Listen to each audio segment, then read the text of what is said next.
नमस्कार, मैं हूं इरफान शेख और आप देख रहे हैं वेब वार्ता न्यूज एजेंसी। आज यहाँ पे काफ़ी सारे लोग मौजूद हैं। कई बार आपने डिस्कशन के दौरान इन्हें देखा होगा। जी हाँ, हमारे साथ हैं जावेद रहमानी साहब, जो कि एक बहुत ही सीनियर जर्नलिस्ट हैं। हमारे साथ राशिद साहब हैं, ये भी है। और उर्दू न्यूज़पेपर जो फ़ोन आ रहा है वो भी किसी न किसी डीसीपी या आईपीएस ऑफिसर का आ रहा होगा। कोई इन्फॉर्मेशन ये शेयर कर रहे होंगे। हमारे साथ सोशल एक्टिविस्ट कपिल जी हैं, कपिल वर्मन साहब, और बहुत सारे ऐसे मुद्दे उठाते हैं जो आज के तारीख में मेन स्ट्रीम मीडिया में नहीं देखा जाता है, और उन टॉपिक को वो डिस्कस करने से भी घबराते हैं। तो आज क्योंकि ये न्यूज़ एजेंसी है, लोग वेब वार्ता के तरफ एक होप की नज़र से देख रहे हैं कि शायद लोगों के जो मुद्दे हैं वो डिस्कस होगा। आज आप लोगों के सामने में मैं थोड़ा पीछे जाना चाहता हूँ। ये जो प्रोटेस्ट हुआ और जो जेनजी का जो बिहेवियर देखा गया, एक तो उनका डिमांड क्या था, कैसा था, यहाँ से क्या ये आंदोलन का सिलसिला और आगे बढ़ेगा? पहला सवाल मैं संदीप कपिल जी से पूछना चाहता हूँ, आपका क्या रिएक्शन है इसमें? जो आंदोलन हुआ है अभी जी, इसे मैं आंदोलन के दौर के रूप में देखता हूँ।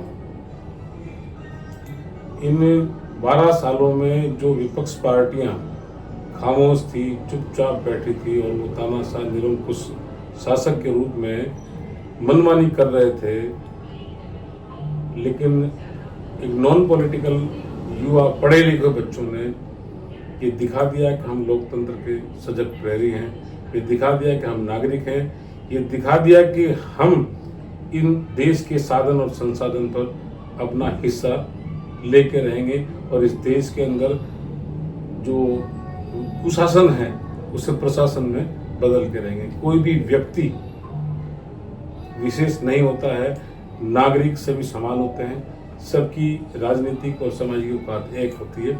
और उन्होंने दिखा दिया कि जो राष्ट्रीय पार्टी, जो 150 साल पुरानी पार्टी कांग्रेस हो या अन्य जितनी भी पार्टियां हैं, जो वो नहीं कर पाई वो उन बच्चों ने कर दिया और शांतिपूर्ण तरीके से किया। जावेद साहब जी ने जो कहा है कि ये आंदोलन का सिलसिला चालू हो गया, जाहिर सी बात है कि हम लोगों ने देखा कि एजुकेशन मिनिस्टर धर्मेंद्र साहब ने रेजिग्नेशन दिया। तो आपको क्या लगता है कि अब रेजिग्नेशन के मामले में ये जो जेनजी है अब किनका रेजिग्नेशन मांग रहे हैं? सवाल ये है कि जिनको हम जेनजी कह रहे हैं वो हमारे ही देश का, भारत का भविष्य है।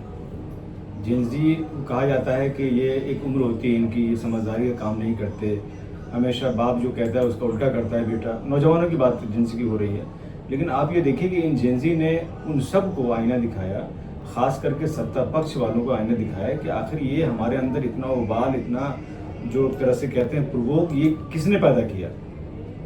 क्या अमेरिका ने डाला हमारे अंदर सारी चीज़ें?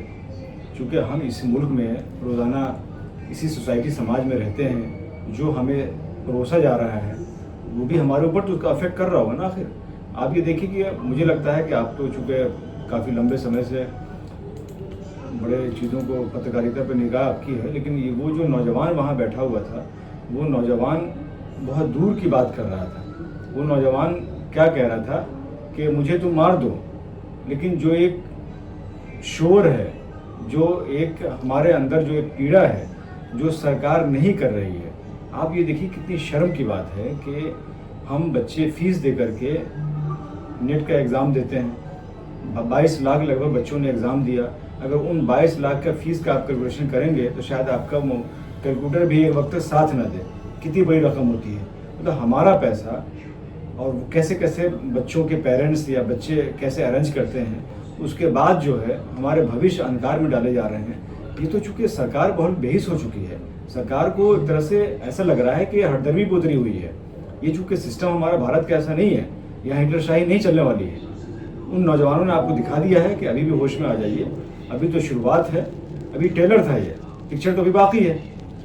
राशिद साहब ने कहा कि पिक्चर अभी बाकी है।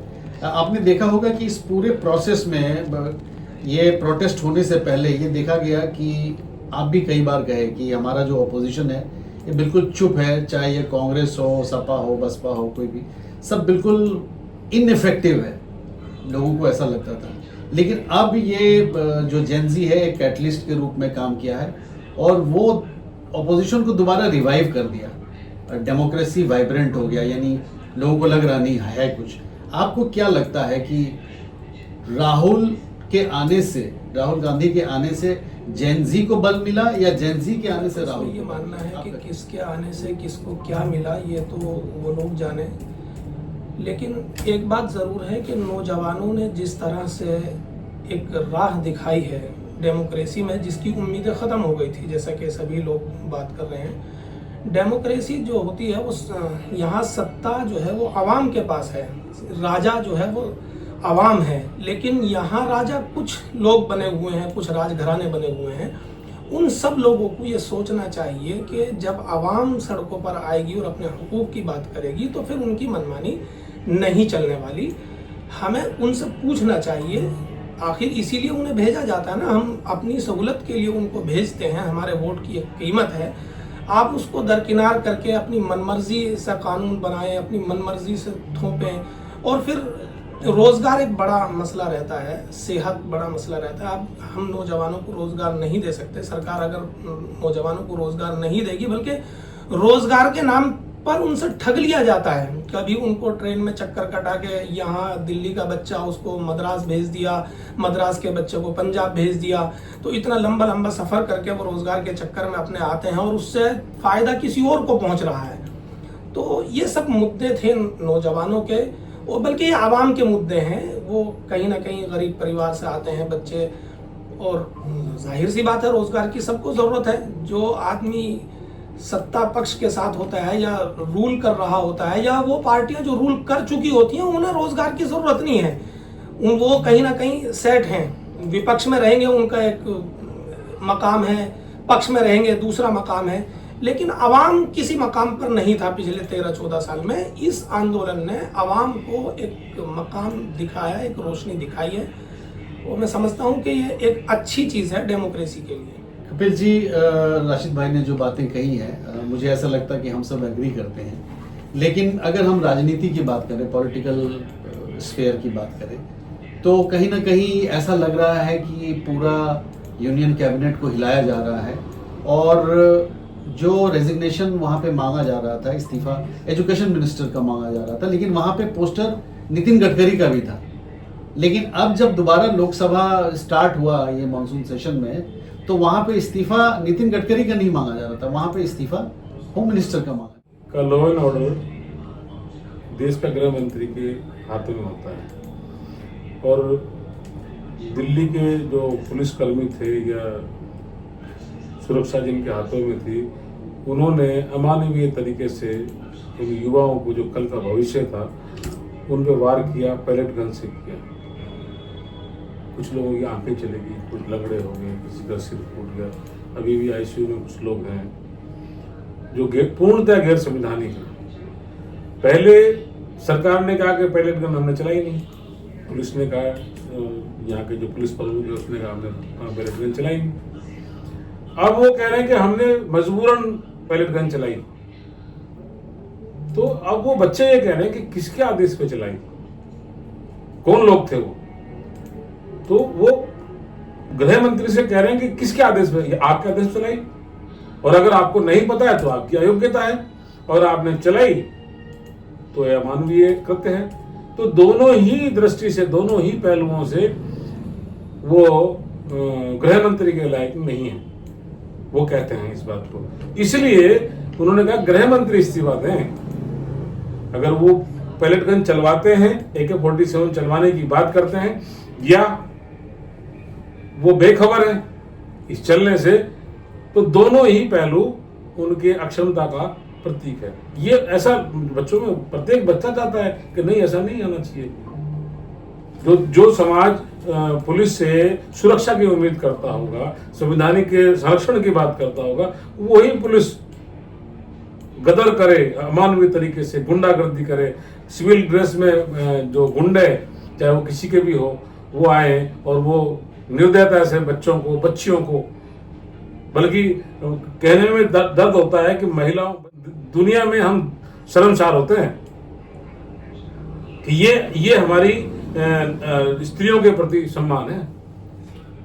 इसलिए क्या है कि उनका कहना मुझे जायज लगता है, मैं समर्थन करता हूं उनका। हमने देखा अलग एस्पेक्ट्स इस प्रोटेस्ट का हम लोगों ने डिस्कस किया, लेकिन एक बात बहुत ही क्लियर है और बहुत ही एविडेंट है कि तस्वीर जो है वो कभी झूठ नहीं बोलता।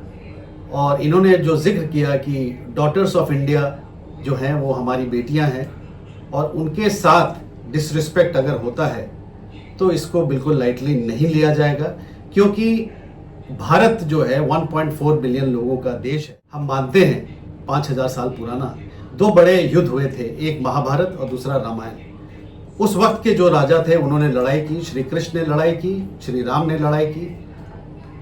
रामायण में इस बात का जिक्र है कि सीता जी का अपहरण हुआ था और द्रौपदी का चीरहरण हुआ था। दोनों में डिसरिस्पेक्ट हुआ था महिला का, और जिन लोगों ने किया उनकी ऐसी तैसी कर दी गई थी। तो आज पूरा हिंदुस्तान पूछ रहा है गीता के रेफरेंस से, महाभारत के रेफरेंस से और रामायण के रेफरेंस से कि क्या कर रहे हैं साहब, क्या कर रहे हैं जनाब। देखते रहिएगा वेब वार्ता। Thank you so much. God bless you all.